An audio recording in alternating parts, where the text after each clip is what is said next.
17th Street, Bergenline. The six of us pretend to sleep until the burglars leave our basement apartment. Me, my mom, and Estella move across the street. Thea and the twins move around the corner. We stay for 9 years, 108 firsts of the month.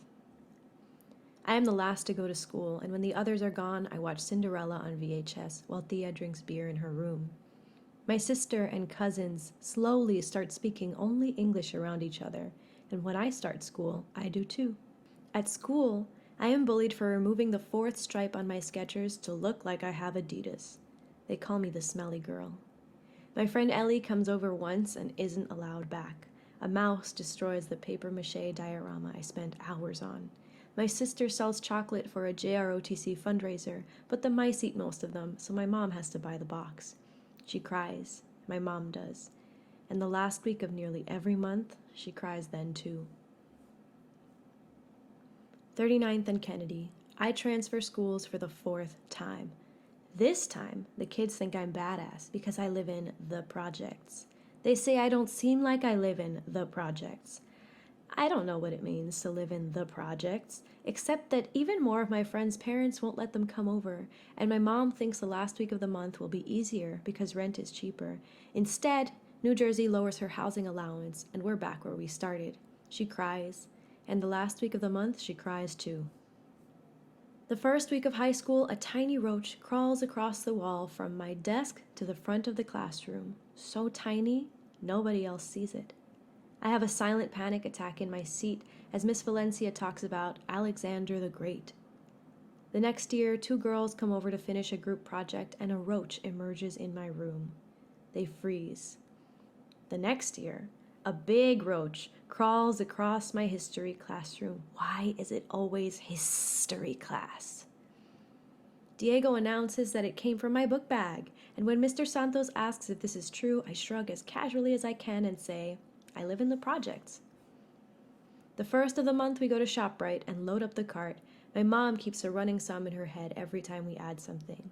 At the register, we carefully divide the items that must be paid for in cash. You can't buy toilet paper, toothpaste, soap, or pads with food stamps. My mom watches the register screen, her hands shaking as they bag groceries. Sometimes we have to put things back.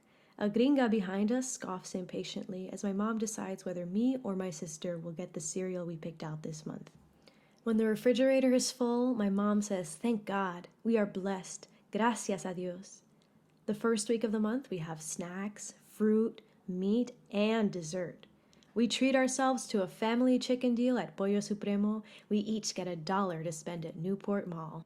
The last week of the month, we eat Chef Boyardee and fried eggs with rice. The refrigerator is off limits without surveillance, and my mom cries.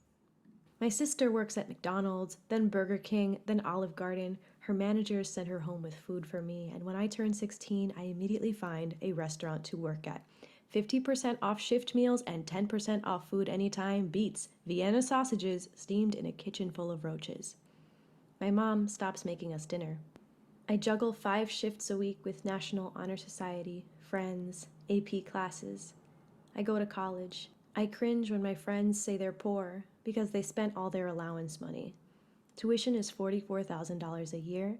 My expected family contribution is 0, a number I hold tight to my chest to avoid being seen as the affirmative action girl, the girl from the projects, the one they let in because she did the best she could. I hoard my work-study money because it feels good to have something, but soon I am paying $10 for a burger just to avoid missing out. On the one train, my new friend from Riverdale says she wonders why poor people buy expensive shoes and phones. Maybe they just want to be like us, she says.